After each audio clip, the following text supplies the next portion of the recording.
The radio crackled with desperation at 3:47 hours, cutting through the pre-dawn silence like a blade. Any station, this is Bravo 6 Actual. We are surrounded, critically low on ammo, requesting immediate close air support. The voice belonged to Master Chief Petty Officer Marcus Rourke, though the usual granite confidence had cracked, revealing something raw underneath. At Kandahar Airfield, the duty officer's coffee went cold as he processed the coordinates. The SEAL team had been inserted 72 hours ago for what should have been a routine high-value target extraction in the Hindu Kush Mountains. Now they were trapped in a box canyon, surrounded by an estimated 40 Taliban fighters who had somehow anticipated their every move. Captain Vera Ghost Kozlowski was already suiting up when the scramble order came through. At 28, she carried herself with the quiet precision of someone who had learned early that being 5'4" in a cockpit designed for men meant proving herself twice as hard. Her call sign hadn't come from stealth tactics.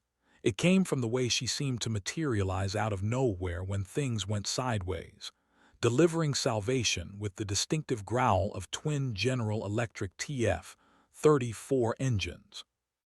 The other pilots in the squadron called her the janitor behind her back, claiming she only got the difficult cleanup missions because the brass didn't trust her with the real combat sorties. What they didn't know was that Ghost requested those missions. She'd rather be the pilot who brought everyone home than the one collecting air-to-air kills for her personal record. Her A-10C Thunderbolt II sat waiting on the tarmac, its titanium bathtub cockpit gleaming under the floodlights. The aircraft looked like it had been designed by someone who understood that sometimes survival mattered more than speed. At 420 miles per hour maximum, it would never win any races, but it could take a beating and keep flying, much like its pilot. Ghost ran through her pre-flight checklist with mechanical precision, each switch and gauge confirming what she already knew. Her bird was ready for war. The GAU-8 Avenger cannon nestled in the nose held 1,350 rounds of 30 depleted uranium shells, enough firepower to turn armored vehicles into scrap metal. But this mission would require something more delicate than brute force. As she taxied toward the runway, Ghost's radio crackled again. Any station, this is Bravo 6 Actual. If anyone's out there, we're running out of time. The transmission cut to static, leaving only the thunder of her engines and the weight of what was about to unfold in the mountains ahead. The mission clock had started. Somewhere in those peaks, 8 of America's finest warriors were counting their last rounds, watching the sun climb higher, knowing that daylight would strip away their final tactical advantage. They needed a miracle wrapped in titanium and painted Air Force gray. Ghost pushed the throttles forward and lifted into the Afghan dawn, carrying their only hope beneath her wings. What happened next would either cement her reputation as the squadron's most reliable pilot, or serve as a cautionary tale about the dangers of underestimating the enemy's preparation. The Hindu Kush Mountains stretched endlessly before her, their jagged peaks cutting into a sky that seemed to hold its breath, waiting to witness either salvation or catastrophe. The intelligence briefing had been routine, almost insultingly so. A mid-level Taliban commander named Khalil Nazir had been tracked to a compound in the Korangal Valley, and 8 SEALs from Team 5 had been tasked with a standard capture-or-kill operation. The mission planners had called it a milk run with mountain scenery. Ghost had studied those same intelligence reports during her own briefing, noting the gaps that seemed glaringly obvious to anyone who'd spent real time in country. The compound sat at the mouth of a canyon with only one viable approach route. The terrain analysis showed clear sight lines from multiple elevated positions. Most troubling, the latest drone footage was already 18 hours old by the time the SEALs inserted. But her concerns had been dismissed with the kind of patronizing smile she'd learned to expect. "Thanks for the input, Ghost, but intelligence knows what they're doing. Just focus on staying available for cleanup if needed." Now, climbing through 8,000 feet with the Hindu Kush filling her windscreen, those ignored warnings felt like prophecy. The canyon where Bravo 6 was trapped formed a natural kill box, steep walls on three sides, one narrow entrance that was undoubtedly covered by multiple firing positions. Whoever had planned this ambush understood military tactics better than the intelligence reports had suggested. Ghost checked her mission display, noting the coordinates Master Chief Rourke had transmitted. The target area lay another 40 minutes ahead, nestled in terrain so hostile that the mountains themselves seemed designed to swallow aircraft whole. Flying through those peaks would mean threading between ridgelines that rose above 12,000 feet, with downdrafts and wind shear that could slam a jet into the rocks without warning. Her radio suddenly came alive with the frantic chatter of an ongoing firefight. "Contact north, contact north. We've got shooters on the high ground." The voice belonged to Petty Officer First Class Antonio Rodriguez, Bravo 6's communications specialist. In the background, the distinctive crack of AK-47s mixed with the deeper bark of American M4 carbines. "Bravo 6 actual to any CAS platform. We are taking effective fire from multiple positions. Request immediate danger close support. Over." Master Chief Rourke's voice carried the controlled urgency of a man watching his options disappear. Ghost keyed her transmit button. "Bravo 6 actual, this is Hog 27. I'm 40 minutes out with a full combat load. Send your current situation over." The relief in Rourke's voice was palpable, even through the static and gunfire. "Hog 27, Bravo 6 actual. 8 personnel pinned in Canyon Grid November Delta 4786. Enemy in elevated positions north and south walls, approximately 40 personnel. We are critically low on ammunition and have 2 wounded. Weather is clear, visibility unlimited." Ghost absorbed the tactical picture, her mind already calculating approach vectors and weapon employment strategies. 40 enemy fighters in elevated positions meant this wouldn't be a simple gun run. The canyon walls would limit her maneuvering options while providing the enemy with perfect fields of fire against any aircraft attempting close air support. "Copy all, Bravo 6. I'll be overhead in 3-5 mics. Keep your heads down and mark your positions with IR strobes when I call for them. Hog 27 out." As she continued her flight toward the target area, Ghost reviewed her weapons loadout. In addition to the GAU-8 cannon, she carried 4 AGM-65 Maverick missiles and 2 500-pound bombs. Enough firepower to level a city block, but delivering it accurately in a confined canyon without hitting friendly forces would require precision flying that pushed both aircraft and pilot to their absolute limits. The mountains ahead seemed to grow larger with each passing minute, their snow-capped peaks gleaming in the morning sun like the teeth of some massive predator, waiting to devour anyone foolish enough to venture into their embrace. Ghost's approach to the target area required a delicate balance of speed and stealth. Flying too high would make her visible to enemy fighters positioned on the canyon walls, but staying too low risked collision with the jagged terrain that rose like broken glass from the valley floors. She chose a middle path, following the natural contours of the landscape while maintaining enough altitude to clear the ridgelines. The first visual contact came at 15 miles out, a thin column of smoke rising from the canyon floor, probably from a disabled vehicle or burning equipment. Ghost reduced power and began her initial reconnaissance pass, staying outside the engagement area while she assessed the tactical situation through her targeting pod. The canyon itself was a textbook ambush site. Roughly 300 meters wide and 800 meters long, it formed a natural bowl with sheer walls rising 200 feet on either side. The SEALs had taken cover behind a collection of boulders near the canyon's dead end, while enemy muzzle flashes sparkled from concealed positions scattered across both walls. "Bravo 6 actual, Hog 27. I'm overhead your position now. I count multiple enemy positions on both north and south canyon walls. Can you mark your exact location with IR strobes? Roger Hog 27, strobes coming on now. Through her targeting display, Ghost watched 8 small infrared signatures appear among the rocks at the canyon's terminus. The SEALs had positioned themselves well, using the terrain to create interlocking fields of fire, but they were clearly outnumbered and outgunned. Bravo 6, I have visual on your strobes. Be advised, I'm going to need you to pull back 50 meters from your current position for my first gun run. Can you move? Negative, Hog 27. We've got wounded and we're taking fire from 3 sides. Any movement will expose us to enemy fire. Ghost studied the tactical display, calculating angles and distances.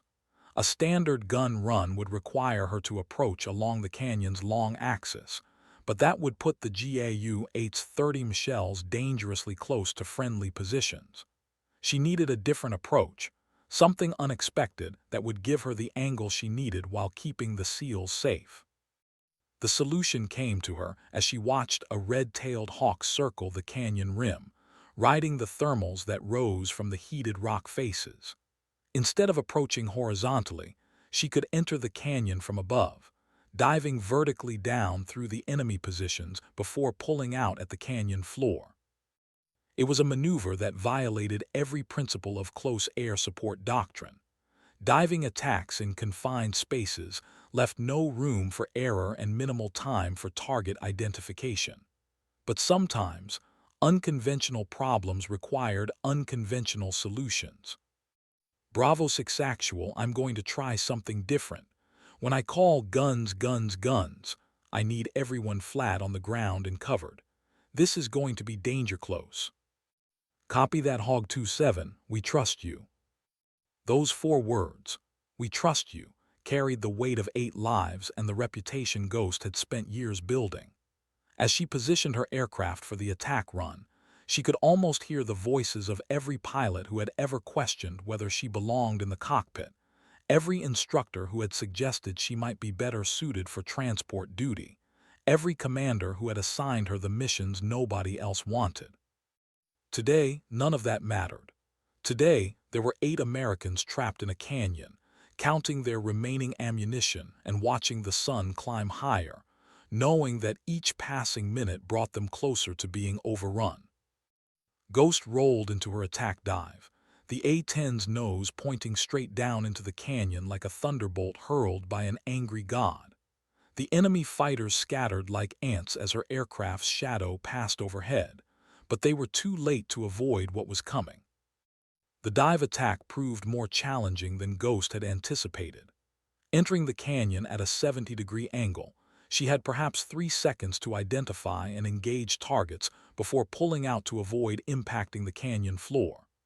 The A-10's airframe groaned under the G-forces as she pushed the aircraft beyond its recommended parameters, but the titanium bathtub around her cockpit held firm. Her first burst from the GAU-8 cannon stitched a line of 30 shells across the North Canyon wall, each round impacting with the force of a small artillery shell. The depleted uranium projectiles punched through rock and flesh with equal efficiency, silencing at least 6 enemy positions in a matter of seconds. But the victory was short-lived. As Ghost pulled out of her dive and climbed away from the canyon, enemy fighters on the south wall opened fire with what sounded like a heavy machine gun, possibly a Soviet-era. The distinctive thump-thump-thump of 12.7 rounds filled the air, and Ghost felt her aircraft shudder as several rounds found their mark. Taking fire, she reported over the radio, checking her instruments for damage indicators. The A-10 had been designed to absorb punishment, but even the mighty Thunderbolt had its limits. Hog 27, this is Bravo 6 Actual. That was beautiful. You cleared out most of the north wall positions. We're still taking fire from the south side, but it's manageable now. Ghost banked hard left, using the canyon walls to mask her approach for a second attack run. This time, she would target the south wall positions, but she needed to be more careful.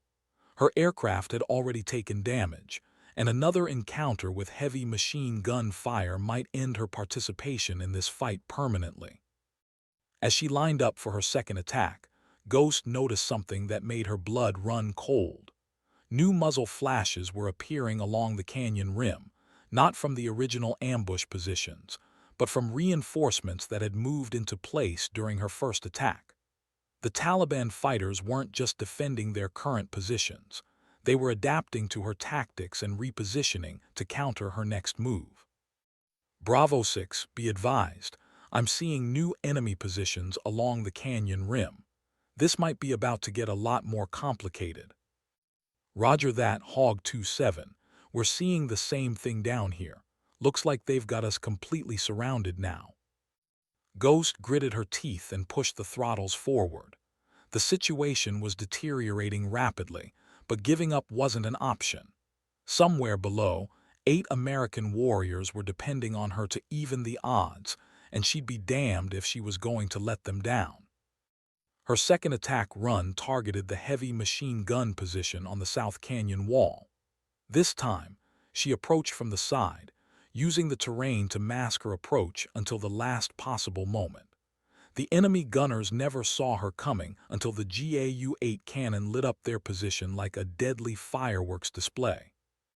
But as Ghost pulled away from her second gun run, she realized the tactical situation had shifted dramatically. What had started as a rescue mission was rapidly becoming a battle for survival, not just for the SEALs on the ground, but for everyone involved in this increasingly desperate fight. The radio chatter from the canyon floor confirmed Ghost's worst fears. Hog 27, this is Bravo 6 actual. We're seeing movement on all sides now. Best estimate is 60 to 70 enemy personnel, and they're closing in on our position. Ghost's fuel gauge showed she had perhaps 30 minutes of combat time remaining before she'd be forced to return to base. 30 minutes to turn the tide of a battle that seemed to grow more desperate with each passing moment. She began calculating her remaining weapons load: 2 Maverick missiles and 2 500-pound bombs, plus whatever ammunition remained in the GAU-8 cannon. The mathematics of warfare were brutal and simple. Even if every weapon found its target, she couldn't possibly eliminate 60 enemy fighters before running out of ammunition. She needed to think strategically, identifying the most critical targets that would have the greatest impact on the overall battle. Bravo 6, I need you to identify the enemy command position. Look for clusters of fighters, radio antennas, or anyone who appears to be coordinating the attack. Stand by, Hog 27. The radio went quiet for nearly a minute, broken only by the occasional crack of gunfire and the distant sound of voices shouting in Pashto. Finally, Master Chief Rourke's voice returned. Hog 27, we've got eyes on what looks like a command position on the north rim, approximately 200 meters from the canyon mouth. Multiple personnel and what looks like radio equipment. Ghost immediately began calculating the attack geometry for a Maverick missile strike. The AGM-65 was a precision weapon, capable of destroying a target the size of a building with minimal collateral damage. If she could eliminate the enemy command structure, the remaining fighters might lose coordination and become easier to defeat piecemeal. But as she maneuvered into position for the missile shot, Ghost noticed something that made her reassess the entire tactical situation. The enemy positions weren't random. They were part of a carefully planned defensive network that had been prepared well in advance. Someone had spent considerable time studying American close air support tactics and had positioned their forces to counter exactly the kind of rescue operation she was attempting. This wasn't a simple ambush that had gotten lucky. This was a sophisticated trap designed specifically to lure in and destroy American aircraft, attempting close air support missions.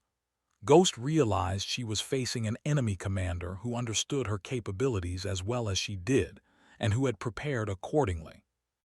The revelation changed everything. Instead of fighting a desperate defensive action, she was actually engaged in a carefully orchestrated battle against an opponent who had studied her playbook and developed effective countermeasures. The question now was whether she could adapt her tactics faster than the enemy could adjust to her responses. Ghost lined up her first Maverick shot, the missile's seeker head locked onto the suspected command position. As she prepared to fire, her radio crackled with an unexpected transmission that would change the entire nature of the battle. Unknown aircraft. This is Colonel Ahmed Massoud of the Islamic Emirate Forces. You are flying in restricted airspace and interfering with a legitimate military operation. Withdraw immediately or face the consequences. The transmission came through on an international emergency frequency, spoken in accented but clearly understandable English. Ghost felt a chill run down her spine as she realized the full implications of what she was hearing. This wasn't some ragtag group of Taliban fighters with AK-47s and improvised explosive devices. She was facing a sophisticated military unit with professional training, modern equipment, and leadership that understood international protocols well enough to issue formal warnings over radio frequencies. "Bravo 6 Actual, did you copy that transmission?" Ghost asked, though she already knew the answer from the sudden silence on the tactical frequency. "Roger Hog 27, we heard it. This changes things significantly." Ghost's mind raced through the tactical implications. If the enemy possessed modern radio equipment and international communication protocols, they likely had other advanced capabilities as well. Surface-to-air missiles, for instance, or electronic warfare systems capable of disrupting her aircraft's targeting systems.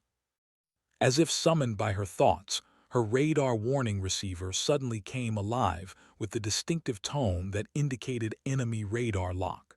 Somewhere in the mountains below, a surface-to-air missile system was tracking her aircraft and preparing to fire. "Missile launch! Missile launch!" Ghost shouted into her radio as she threw the A-10 into a violent evasive maneuver. The aircraft's countermeasures system automatically began dispensing chaff and flares, filling the sky around her with electronic and thermal decoys designed to confuse incoming missiles. The surface-to-air missile streaked past her left wing, close enough that she could see the white exhaust trail and feel the heat wash over her cockpit. Only her years of training and the A-10's legendary maneuverability had saved her from being shot down. But the missile attack had accomplished its intended purpose. Ghost was no longer able to conduct precise close air support missions while simultaneously defending herself against sophisticated air defense systems. The tactical advantage had shifted decisively to the enemy, and both she and the SEALs on the ground were now fighting for their lives against an opponent far more dangerous than anyone had anticipated. "Bravo 6 Actual, this is Hog 27. I'm taking Sam fire up here. The enemy has air defense capabilities that weren't in the intelligence reports." "Copy that, Hog 27. We're seeing RPGs and heavy weapons down here that definitely weren't part of the original assessment. Someone seriously underestimated what we're facing." Ghost's fuel gauge continued its relentless countdown, each passing minute bringing her closer to the point where she'd be forced to abandon the SEALs and return to base. But abandoning wasn't an option, not when 8 American lives hung in the balance, and certainly not when the enemy had demonstrated capabilities that suggested this engagement was far more significant than a simple rescue operation. As she maneuvered to avoid another missile lock, Ghost began to understand that she wasn't just fighting to save the SEALs. She was engaged in a battle that would either demonstrate American air power's ability to adapt and overcome sophisticated enemy defenses, or serve as a costly lesson about the dangers of underestimating one's opponents. The stakes had just gotten infinitely higher, and the margin for error had disappeared completely. In the next few minutes, Ghost would either prove herself worthy of the trust placed in her, or become another casualty statistic in a war that seemed to grow more complex and dangerous with each passing day. The second missile came without warning, streaking up from a concealed position on the eastern ridge. Ghost's radar warning receiver had been silent, a clear indication that the enemy was using passive guidance systems that didn't emit radar signatures detectable by her defensive systems.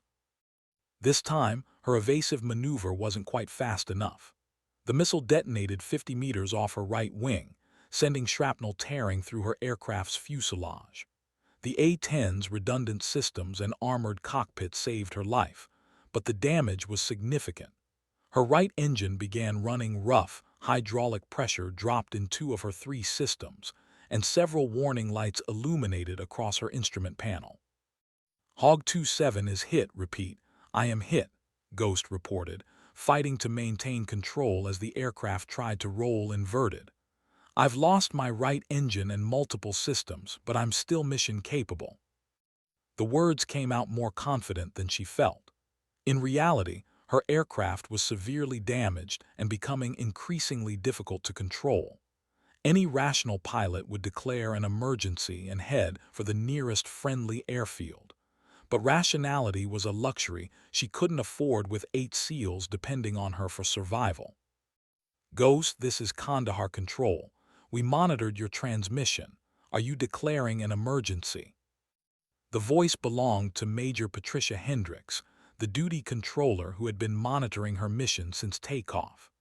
Ghost could hear the concern in her voice, along with something else, the tone of someone already writing the after-action report for a failed rescue attempt. Negative, Kandahar Control. I am not declaring an emergency at this time. Bravo 6 is still in contact and requires immediate close air support. Ghost, your aircraft is critically damaged. You need to return to base immediately. Ghost looked down at the canyon where muzzle flashes continued to wink among the rocks like deadly fireflies. The SEALs were still fighting, still holding their position, still believing that she would find a way to even the odds. She couldn't abandon them now, regardless of what regulations or common sense dictated. Kandahar Control, I still have weapons and I still have flight capability. The mission continues. The radio fell silent for several seconds before Major Hendricks responded. Roger, Ghost, good hunting. Those 2 words, good hunting, carried the weight of official approval and personal understanding. Hendricks knew that Ghost was making a decision that could cost her life, but she also understood that some decisions transcended personal safety. Ghost turned her attention back to the tactical situation below. The enemy command position she'd identified earlier was still active, with personnel moving between covered positions and what appeared to be communication equipment visible through her targeting pod. If she could eliminate that position with a Maverick missile, it might disrupt enemy coordination enough to give the SEALs a fighting chance. But launching a precision missile with a damaged aircraft presented its own challenges. Her targeting systems were functioning, but the aircraft's flight characteristics had changed significantly. She would have only one chance to get the shot right, and missing would waste a precious weapon while exposing herself to further enemy fire. Ghost lined up her approach, compensating for her aircraft's tendency to drift right due to the damaged engine. The Maverick Seeker head locked onto the target, a cluster of personnel and equipment positioned behind a natural rock formation on the North Canyon rim. Maverick away, she announced, watching the missile streak toward its target. The weapon guided perfectly, impacting the command position in a brilliant flash that sent debris cascading down the canyon wall. The effect was immediate and dramatic. Enemy fire from multiple positions slackened noticeably, and the coordinated movement that had characterized their previous attacks became disjointed and confused. Outstanding shot, Hog 27. Master Chief Rourke's voice carried genuine excitement. Enemy fire has decreased significantly. Whatever you hit, it was important. But Ghost's celebration was cut short by another missile launch, this one from a position she hadn't previously identified. The surface-to-air missile climbed rapidly, and her crippled aircraft didn't have the performance to evade it effectively. This time, there would be no miraculous escape. The missile was tracking true, and her countermeasures were already expended from previous attacks. In approximately 15 seconds, the warhead would detonate and send her aircraft tumbling into the Hindu Kush Mountains. Unless she could do something completely unexpected. Ghost pulled her aircraft into a steep climb, directly toward the incoming missile. It was a maneuver that violated every principle of surface-to-air missile evasion, but it was also the last thing the enemy would expect. At the last possible second, she rolled inverted and dove toward the canyon floor, using her aircraft's mass and the force of gravity to accelerate beyond what her damaged engines could provide. The missile, programmed to intercept a fleeing target, couldn't adjust to her sudden direction change fast enough. It streaked harmlessly overhead, exploding against the canyon wall in a shower of rock and metal fragments.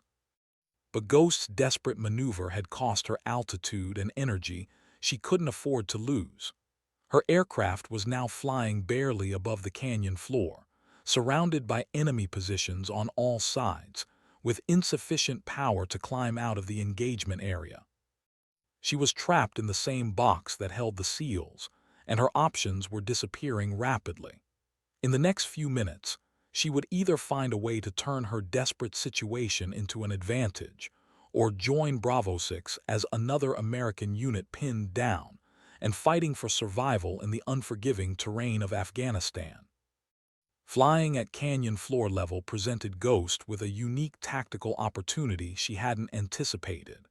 Instead of attacking from above, where enemy fighters could track her approach and prepare countermeasures, she was now operating within their engagement envelope, close enough to identify individual targets and engage them with unprecedented precision. Her first target was a heavy machine gun position that had been causing the SEALs the most problems. Flying barely 30 feet above the rocky floor, Ghost had a clear angle on the enemy emplacement that would have been impossible from higher altitude. The GAU-8 cannon roared to life, sending a stream of 30 shells into the position and silencing it permanently. "Great shooting, Hog 27, Petty Officer Rodriguez's voice carried obvious relief. That gun had us pinned down for the last hour. But Ghost's low-level approach also exposed her aircraft to small arms fire from multiple directions. AK-47 rounds sparked off her armored cockpit, while heavier weapons sent tracers streaking past her canopy. The A-10's titanium bathtub protected her from most of the incoming fire, but the cumulative damage was mounting rapidly. Her aircraft now had holes in both wings, her right engine was barely producing power, and her hydraulic systems were operating on backup pressure. Any one of these problems would have been manageable, but the combination was pushing both aircraft and pilot toward their breaking point. Ghost keyed her radio for what might be her final transmission. "Bravo 6 Actual, this is Hog 27. I'm running low on fuel and my aircraft is severely damaged. I've got one Maverick missile and one bomb remaining. Tell me how you want me to use them." The radio was quiet for nearly 30 seconds, an eternity in combat time. Finally, Master Chief Rourke's voice returned, carrying a weight that Ghost had never heard before. "Hog 27, we've been discussing our options down here. The enemy has us surrounded, and even with your support, we don't have enough ammunition to fight our way out. But there's a narrow trail on the South Canyon wall that might give us an escape route if someone could clear it." Ghost studied the canyon walls through her targeting pod, identifying the trail Rourke had described. It was barely wide enough for single-file movement, and it was covered by at least 3 enemy positions that would have clear shots at anyone attempting to use it.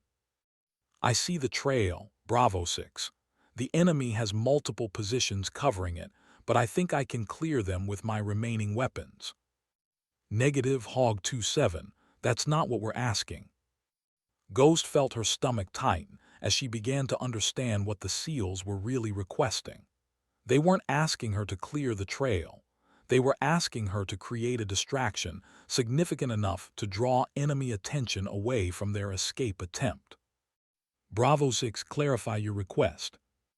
"Ghost, We need you to hit the main enemy position at the canyon mouth with everything you've got. Make it loud, make it spectacular, and give us 60 seconds to reach that trail. Can you do that?" The request was essentially asking her to sacrifice her aircraft, and possibly her life, to give the SEALs a chance at escape. It was a mission that violated every principle of risk management and force preservation. It was also exactly the kind of mission that Ghost had been preparing for her entire military career. She looked at her fuel gauge, 8 minutes remaining. Her weapons display showed one AGM-65 Maverick missile and one Mark 82 500-pound bomb. Her aircraft was already so damaged that reaching friendly territory was questionable under the best circumstances. The mathematics were simple and brutal. 8 American lives balanced against one damaged aircraft, and one pilot who had always known this day might come. "Copy that, Bravo 6. I understand your request. Give me 2 minutes to get into position, then start your movement when you see the fireworks." "Roger, Hog 27, and Ghost, it's been an honor." Ghost felt tears sting her eyes as she began her final approach to the target. In her entire military career, no one had ever told her it was an honor to serve alongside her. She'd been tolerated, accepted, occasionally respected, but never truly honored. Now, with her aircraft falling apart around her and her fuel gauge approaching empty, she finally understood what it meant to be trusted completely by the warriors she'd sworn to protect. The final approach to the canyon mouth required Ghost to fly directly through the heart of the enemy defensive positions. Every fighter in the canyon would have a clear shot at her aircraft as she lined up for her attack, and her damaged A-10 no longer had the performance to evade their fire effectively. But sometimes, the most direct approach was also the most unexpected. Instead of attempting elaborate evasive maneuvers, Ghost flew straight and level toward her target, presenting herself as an unmissable target while secretly calculating the precise moment to release her weapons for maximum effect. Enemy fire converged on her aircraft from all directions. Her windscreen spiderwebbed from small arms impacts, her left engine began trailing smoke, and warning lights illuminated across her instrument panel like a deadly Christmas display. The A-10's armored cockpit continued protecting her, but even titanium had its limits. At precisely the right moment, Ghost released both remaining weapons simultaneously. The Maverick missile streaked toward a cluster of enemy positions on the north wall, while the 500-pound bomb arced toward the canyon mouth, where intelligence had indicated the main enemy force was positioned. The explosions came within seconds of each other, filling the canyon with smoke, dust, and debris. The combined detonations created exactly the kind of spectacular distraction the SEALs needed, drawing every enemy fighter's attention toward the canyon mouth and away from the narrow escape trail. "Go, go, go," Ghost shouted into her radio, though she knew the SEALs were already moving. They were professionals who understood that the window of opportunity she'd created would last only minutes at most. But her sacrifice had bought them more than just a distraction. The 2 weapons had eliminated at least 15 enemy fighters and disrupted their command structure enough to create genuine confusion in their ranks. For the first time since the battle began, the tactical advantage had shifted back toward the Americans. Ghost's aircraft, now running on fumes and held together by little more than determination, climbed weakly away from the canyon floor.